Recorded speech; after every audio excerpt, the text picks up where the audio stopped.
Assalamualaikum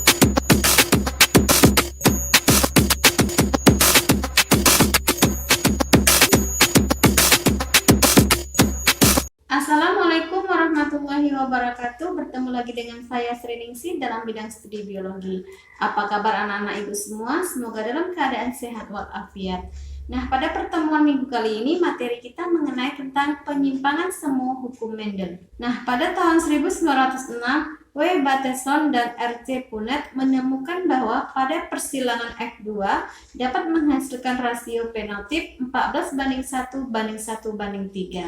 Nah, mereka menyilangkan kacang kapri berbunga ungu yang serbuk sarinya lonjong dengan bunga merah yang serbuk sarinya bulat. Nah, rasio fenotip dari keturunan ini menyimpang dari hukum Mendel yang seharusnya pada keturunan kedua F2 perbandingan rasionya 9:3:3:1. Pada tahun 1910, T.H. Morgan, seorang sarjana Amerika, dapat memecahkan misteri tersebut. Morgan menemukan bahwa kromosom mengandung banyak gen dan mekanisme pewarisannya menyimpang dari hukum 2 Mendel. Nah, pada lalat buah sampai saat ini telah diketahui kira-kira ada 5.000 gen, sedangkan lalat buah hanya memiliki 4 pasang kromosom saja. Berarti pada sebuah kromosom tidak terdapat sebuah gen saja, melainkan puluhan bahkan ratusan gen. Nah, pada umumnya gen itu memiliki pekerjaan sendiri-sendiri untuk menumbuhkan sifat, tetapi ada beberapa gen yang berinteraksi atau dipengaruhi oleh gen lain untuk menumbuhkan sifat. Nah, gen tersebut mungkin terdapat pada kromosom yang sama atau pada kromosom yang berbeda. Interaksi antar gen akan menimbulkan perbandingan fenotip yang keturunannya itu menyimpang dari hukum Mendel. Keadaan ini disebut penyimpangan semu hukum Mendel. Nah, jika pada persilangan di hibrid menurut Mendel, perbandingan fenotip F2-nya itu adalah 9:3:3:1, pada penyimpangan semu perbandingan tersebut dapat menjadi 9:3:4 atau 9:7 atau 12:3:1. Nah, perbandingan tersebut merupakan modifikasi dari 9:3:3:1. Interaksi gen menyebabkan terjadinya penyimpangan hukum Mendel, yaitu atafisme, riptomeri, kemudian polimeri, epistasis dan hipostasis, serta komplementer. Nah, yang pertama adalah atafisme atau interaksi gen.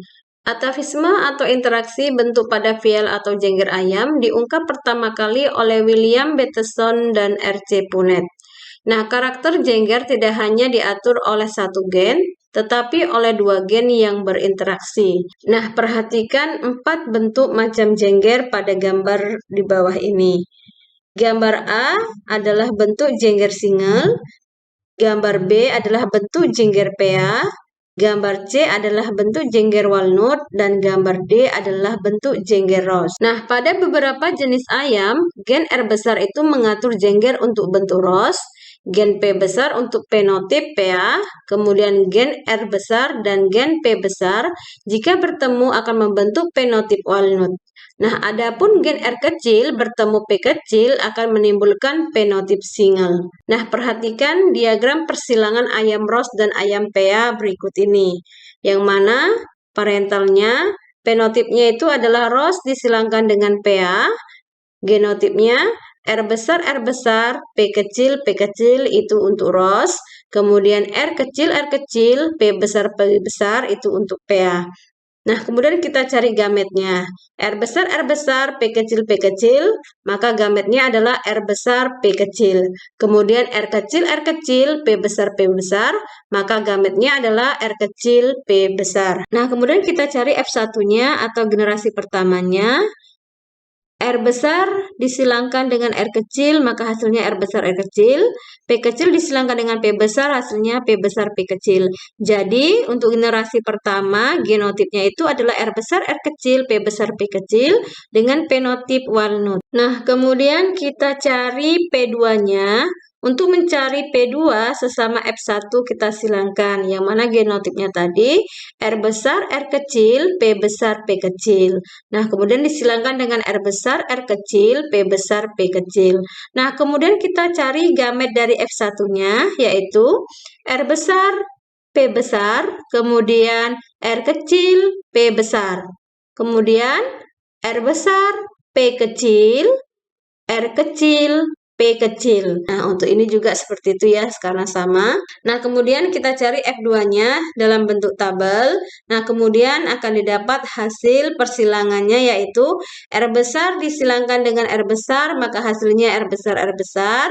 P besar disilangkan dengan P besar, hasilnya P besar P besar. Nah, kemudian R besar disilangkan dengan R kecil, hasilnya R besar R kecil.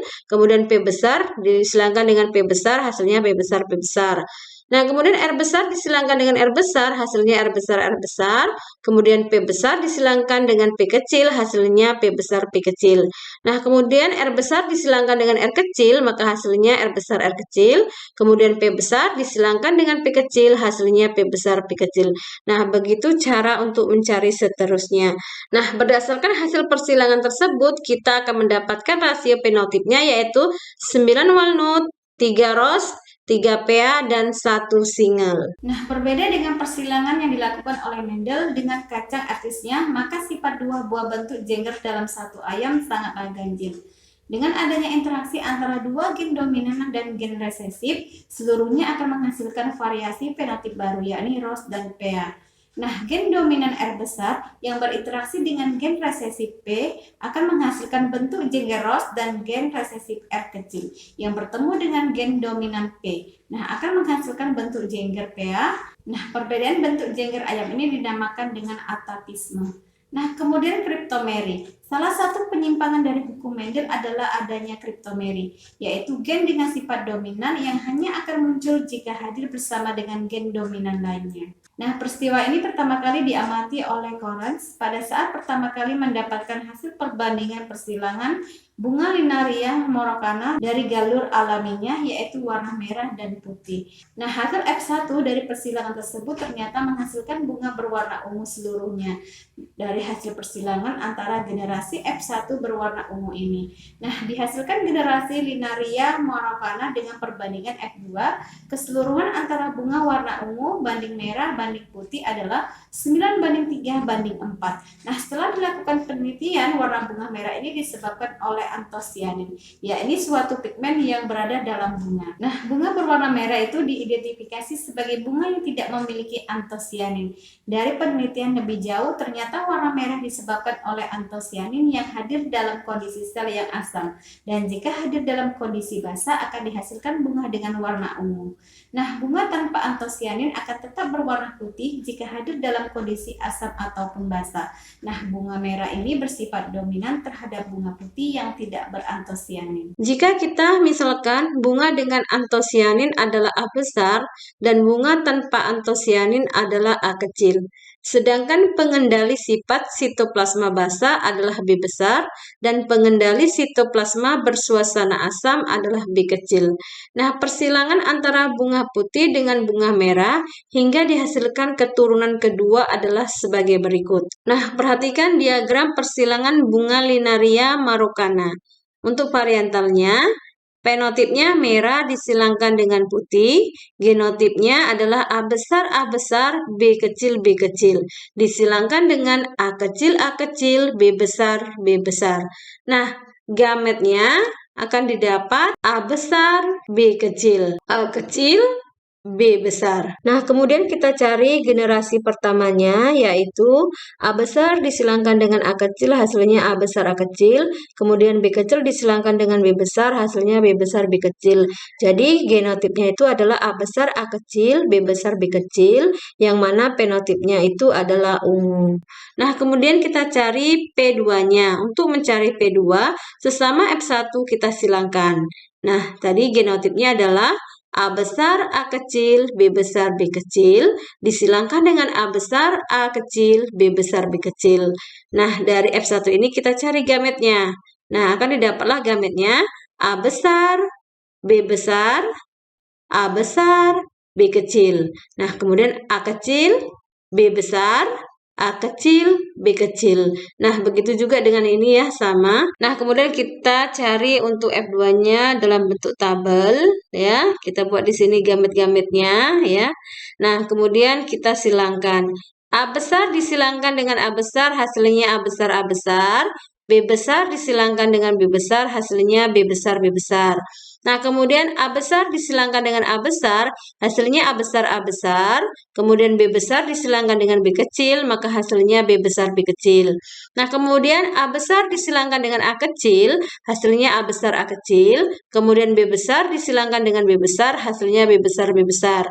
Nah, kemudian A besar disilangkan dengan A kecil, hasilnya A besar, A kecil. B besar disilangkan dengan B kecil, hasilnya B besar, B kecil.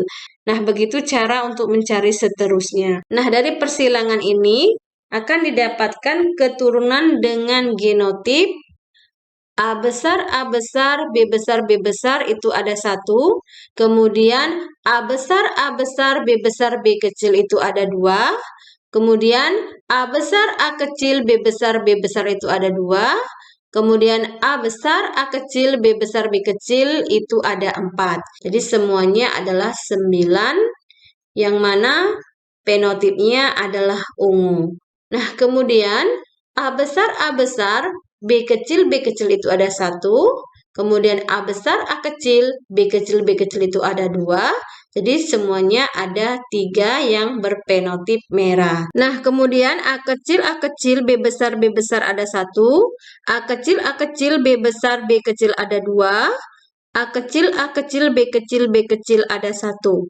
Maka jumlahnya ada 4 yang berpenotip putih. Nah, jadi rasio penotip untuk F2-nya yaitu ungu banding merah banding putih adalah 9:3:4. Nah, yang berikutnya adalah polimeri. Salah satu tujuan dari persilangan adalah menghasilkan varietas yang diinginkan atau hadirnya varietas baru. Dari persilangan yang dilakukan oleh Nelson pada gandum dengan warna biji merah dengan putih, ia menemukan variasi warna merah yang dihasilkan pada keturunannya. Nah, peristiwa ini mirip dengan persilangan di hibrid tidak dominan sempurna yang menghasilkan warna peralihan seperti merah muda. Hanya saja, warna yang dihasilkan ini tidak hanya dikontrol oleh satu pasang gen saja, melainkan oleh 2 gen yang berbeda lokus, namun masih memengaruhi terhadap sifat yang sama. Nah, peristiwa ini dinamakan dengan polimeri. Pada contoh kasus persilangan antara biji gandum berwarna merah dengan biji gandum berwarna putih. Nah, perhatikan diagram persilangan gandum warna merah dan warna putih. Yang mana varientalnya itu fenotipnya merah disilangkan dengan putih. Yang mana genotip dari merah adalah M1, M2 yang dominan, disilangkan dengan yang putih yaitu M1, M2 yang resesif. Nah, kemudian kita cari gametnya. Untuk M1, M2 yang dominan, itu gametnya adalah M1, M2 dominan. Kemudian kita cari gametnya untuk M1, M2 resesif, gametnya adalah M1, M2 resesif. Nah, kemudian kita cari F1-nya, yang mana genotipnya itu adalah M1, M2, yang mana berpenotip merah semua. Nah, kemudian kita cari untuk P2-nya, yaitu dengan cara menyilangkan sesama F1, yang mana genotipnya tadi adalah M1, M2. Disilangkan dengan M1, M2. Nah, kemudian kita akan dapatkan gametnya yaitu M1, M2 yang dominan, kemudian di sini M1, M2, kemudian M1, M2, kemudian M1, M2 yang resesif. Nah, kemudian kita cari untuk keturunan F2-nya, yang mana kita letakkan pada papan, terdapat 16 keturunan. Yang mana M1, M2. Nah, di sini yang dominan semua ya, berarti dia warna merah. Nah, ini juga merah. Jadi intinya, kalau dia ada M besarnya, maka akan menunjukkan warna merah. Jika tidak ada M yang dominan atau hanya ada M yang resesif, itu menunjukkan warna putih. Nah, hasil persilangan di atas akan menghasilkan perbandingan penotip 15 kulit biji berwarna merah dan hanya 1 kulit biji berwarna putih. Warna merah dihasilkan oleh gen dominan yang terkandung di dalam gandum tersebut, baik M1 maupun M2. Nah, pada kenyataannya, warna merah yang dihasilkan itu sangat bervariasi, mulai dari warna merah tua, merah sedang, merah muda, hingga merah pudar mendekati putih. Nah, semakin banyak gen dominan yang menyusunnya, maka semakin merah juga warna kulit gandum tersebut. Nah, perhatikan papan yang ada di bawah ini, yang mana jika terdapat genotip M1, M1, M2, M2 yang dominan, jumlah gen dominannya itu ada 4, maka fenotipnya adalah merah tua. Jadi perbandingannya 1/16. Nah, kemudian jika genotipnya itu ada M1, M1, M2, M2, jumlah gen dominannya itu ada 3, maka fenotipnya adalah merah agak tua. Jadi di sini ada 4 ya. Jadi perbandingannya 4/16. Nah, jika genotip M1, M1, M2, M2, yang mana jumlah gen dominannya itu ada 2, maka fenotipnya itu adalah merah muda. Jadi jumlahnya di sini kan ada 6, maka perbandingannya 6/16. Nah, kemudian jika genotipnya M1, M1, M2, M2, jumlah gen yang dominan di sini ada 1, maka fenotipnya adalah merah pudar.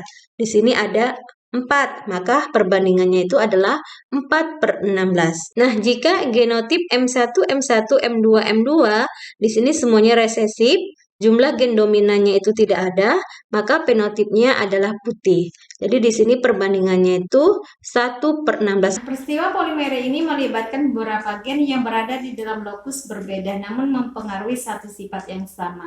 Nah, pada kasus warna kulit biji gandum ini, efek dari hadirnya gen dominan bersifat akumulatif terhadap penampakan warna merah. Jadi, semakin banyak gen dominan pada organisme, akan semakin merah juga dihasilkan warna kulit biji gandumnya. Nah, itu tadi penjelasan mengenai tentang penyimpangan semua hukum Mendel. Semoga bermanfaat. Wassalamualaikum warahmatullahi wabarakatuh.